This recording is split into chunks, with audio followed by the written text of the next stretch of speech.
అందరికీ నమస్కారం. నా పేరు Archana. Welcome to air thoughts. ఈరోజు కథ మాన్స్టర్ పార్టీ 82.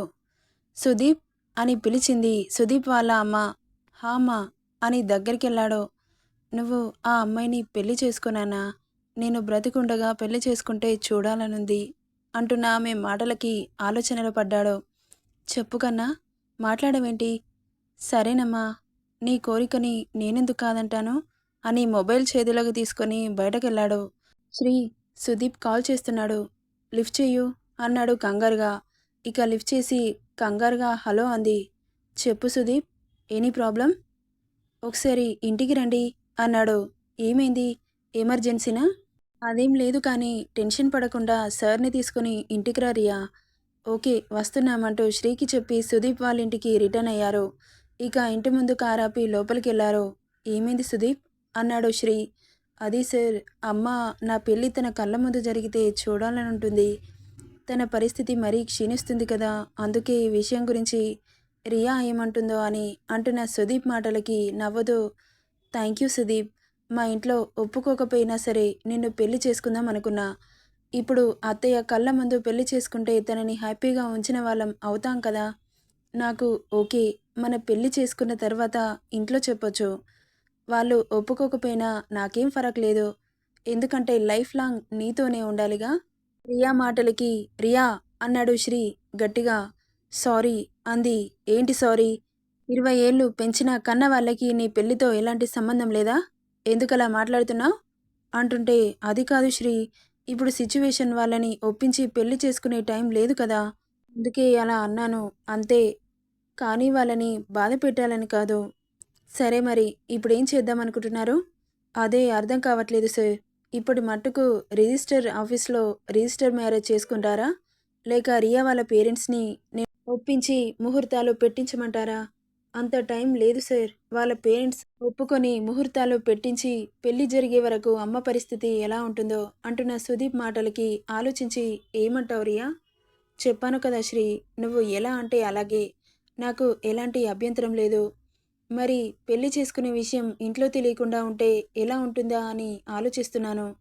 కానీ ఇప్పుడు అది ముఖ్యం కాదు, ఆంటీ ముఖ్యం. ఓకే, రేపు రిజిస్టర్ ఆఫీస్కి తీసుకెళ్తాను, రెడీగా ఉండండి. పెళ్ళైన తర్వాత నెమ్మదిగా మీ పేరెంట్స్కి చెబుదాం, ఓకేనా అనగానే రియా సంతోషానికి అవధులు లేకుండా పోయాయి. సుదీప్ని గట్టిగా హత్తుకుంది. హలో పాప, ఇక్కడ ఒకడున్నాడు అన్న సెన్స్ లేదు అన్నాడు ఆమెను చూసి. నవ్వింది చిన్నగా. ఇక నేను వస్తాను, అమ్మ జాగ్రత్త, ఏదైనా అవసరమైతే కాల్ చేయి అని చెప్పి వెళ్ళిపోయాడు శ్రీ. తను వెళ్ళిపోగానే సుదీప్ని అల్లుకుపోయింది రియా. నిజంగా మీ ఇంట్లో ఒప్పుకోకపోతే అప్పుడేం చేస్తావు అన్నాడు సుదీప్. నాకు వాళ్ళకంటే నువ్వే ముఖ్యం సుదీప్. ఒప్పుకోకపోతే నీతోనే వచ్చేస్తాను, అంతేకాని వాళ్ళతో మాత్రం ఉండను. నువ్వంటే ప్రాణం. లవ్ యూరా అనింది.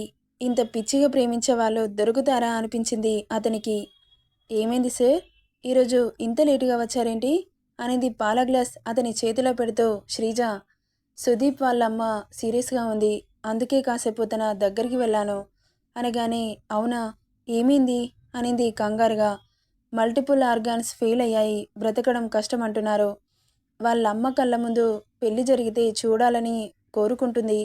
రేపు ఇద్దరికి రిజిస్టర్ మ్యారేజ్ సెట్ చేసి వచ్చా అంటుంటే, అవునా, మరి రియా వాళ్ళ ఇంట్లో ఒప్పుకుంటారా? పెళ్ళైన తర్వాత ఎలాగోలా ఒప్పించాలి, ఎందుకంటే ఒక ప్రాణం కంటే ఏది ముఖ్యం కాదు కదా. వాళ్ళు ఒప్పుకోకపోయినా రియా మాత్రం సుదీప్ని వదిలేలాగలేదు అన్నాడు ఆమె నడుం పట్టి దగ్గరికి లాక్కుంటూ. మనస్ఫూర్తిగా ప్రేమిస్తే అలాగే ఉంటారు అనింది శ్రీజ. సర్లే, రేపు మనిద్దరమే పెళ్లి పెద్దలం అన్నాడు చిలిపి పనులు చేస్తూ. ఓయ్, ఏంటి, ఏం చేస్తున్నావు? ఏం చేస్తున్నాను అన్నాడు భుజం మీద కొరుకుతూ. అంది నొప్పికి. ఆమె చేతిలో ఉన్న పాలు తాగి ఆమెకు తాగించి పాపని బెడ్ మీదకి లాగాడు. ఎక్కడున్నావు శ్రీ, త్వరగా రా అనింది రియా. ఆన్ ది వే అన్నాడు. ఓకే ఫాస్ట్గా అంటూ కాల్ కట్ చేసింది. ఇక 5 నిమిషాల్లో రిజిస్టర్ ఆఫీస్కి చేరుకున్నారు శ్రీజ. ఇక వీళ్ళ నెంబర్ రావడంతో పిలిచారు. మీకు ఈ పెళ్ళి ఇష్టమేనా అనగానే ఇష్టమే అన్నారు ఇద్దరు. పేపర్స్ తీసి వాళ్ళ ముందు పెట్టగానే సైన్ చేశారు. సాక్షి సంతకాలుగా శ్రీ సంతకాలు చేసి వాళ్ళిద్దరి చేతిలో పూలదండలు పెట్టగానే మార్చుకున్నారు. ఇక రియా సంతోషానికి అవధులు లేవు. శ్రీ కాళ్ళకి నమస్కారం చేస్తుంటే, హే ఏంటిదంతా, లేవండి అంటూ వాళ్ళని లేపి ఇద్దరిని హత్తుకున్నాడు శ్రీ. ఇక వాళ్ళతో పిక్స్ దిగి అక్కడి నుండి రెస్టారెంట్కి తీసుకెళ్లాడు శ్రీ.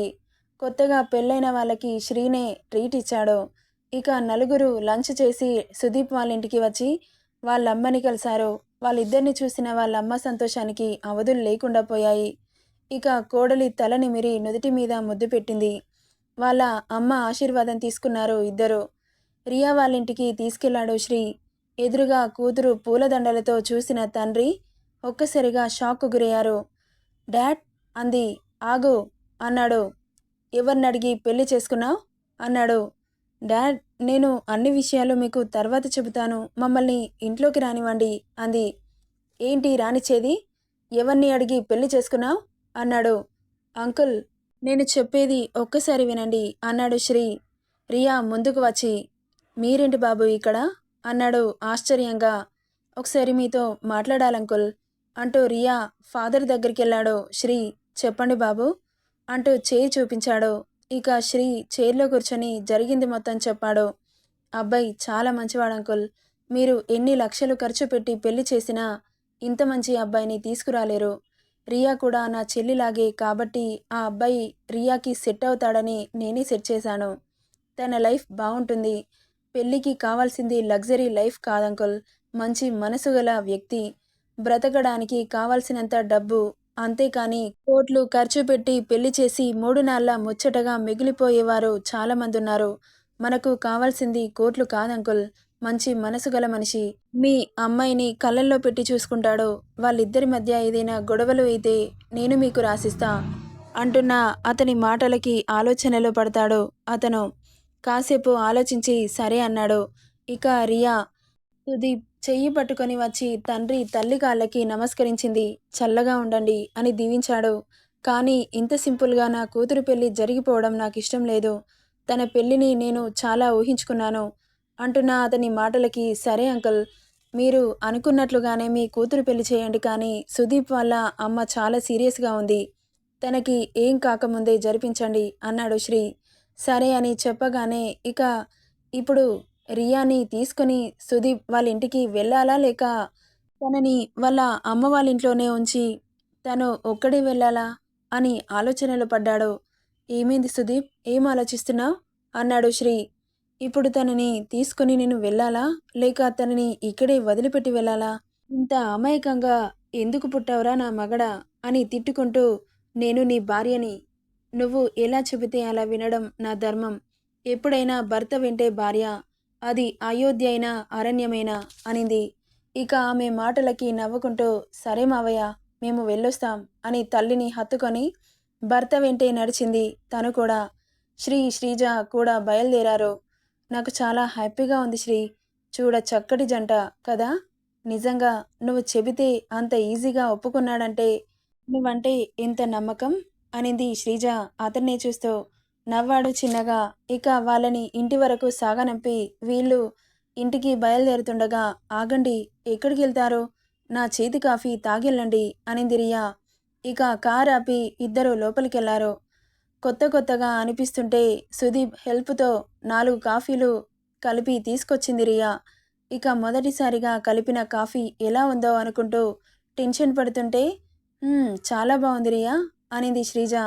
అమ్మయ్య అని ఊపిరి పీల్చుకుంది రియా. ఇక కాఫీ తాగి వెళ్ళొస్తామని చెప్పి బయలుదేరారు. నెక్స్ట్ ఏం జరుగుతుందో నెక్స్ట్ పార్ట్లో చూద్దాం. ఈ స్టోరీ ఎలా ఉందో కామెంట్ చేయండి friends. Thank you for listening.